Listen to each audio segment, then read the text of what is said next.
Thank you, Catherine. Well, as of this month, New York City has opened 194 shelters for migrants seeking refuge. But it's been causing some controversy here in upstate New York. WENY's Crystal Bermudez has the latest on this. Crystal, good morning.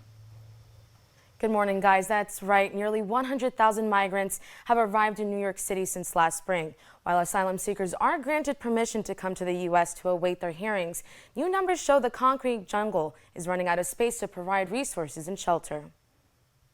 New York City has felt overwhelmed with this influx. New York City has spent over $1 billion housing those migrants.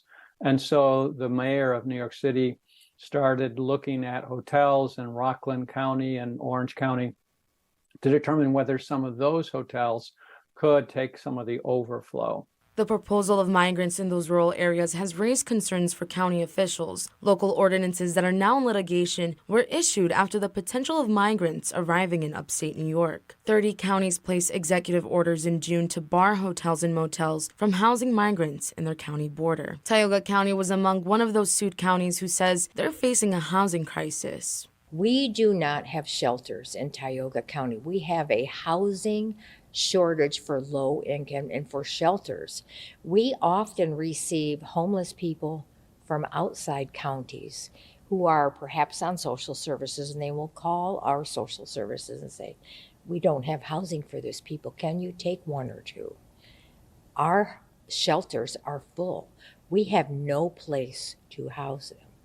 In midst of the dispute between New York City and the outside counties of the state, Adams says the lawsuit was intended to, quote, put an end to this xenophobic bigotry and ensure our state acts as one, end quote. But Sarah Bryce says Adams knows nothing about her neck of the woods. We know that upstate is entirely different. It is very rural. It is very conservative. It is very quiet. I took it personally for a moment, then I said, no, I'm not going to take it personally. He just does not understand. He knows what he knows, and he does not understand upstate. Congress has not answered some of the demands officials have asked for, such as more financial aid with the migrant influx, or as Governor Kathy Hochul suggested, expedited work permits. In recent days, Hochul has been asked to take more action in alleviating the crisis. The legal issue is whether there's a provision in the New York State Constitution that requires not just the city of New York, but the whole state to provide a right to shelter. And that issue is complicated, and it's before a judge now, and we'll see how the judge rules.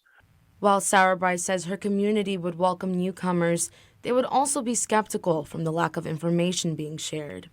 You get no information who they are, if they're men, women, if there's children, if children need schooling, if they're immunized, if they speak English. Who are these people? What are they going to do? Where are they from? Can they work? How do you know if they can work in it? It's fear of the unknown. But just 30 miles out from Tioga County, one legislator says her county is a possible option to house migrants. If asylum seekers were to come to Tompkins County, I know that we can, at this point, with the resources that we have, manage around 50 people. I don't think that we would be able to manage at a larger scale. And my understanding is that there would also be financial contributions. Shauna Black, chair of the Tompkins County Legislature, says the population numbers in surrounding areas are seeing a dip in population. For Black, housing migrants could be a solution to the dropping numbers. If you look at the numbers, and if you look at, we're always talking about thinking outside of the box, like this is a real solution. And you have a group that so desperately want to live in the United States and so desperately want to work and be part of our community. Professor Stephen Yale-Lair of Cornell Law suggests a better action plan needs to be implemented across the country overall.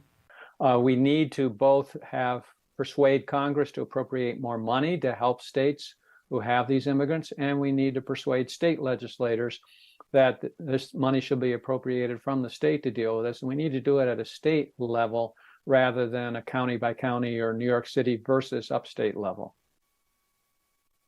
Governor Kathy Hochul's attorney sent a 12-page letter Tuesday outlining the efforts New York State has made since the initial start of the crisis and the failure of communication from the Adams administration. Adams is now considering approaching the matters differently. Back to you, Katarina and Kurt.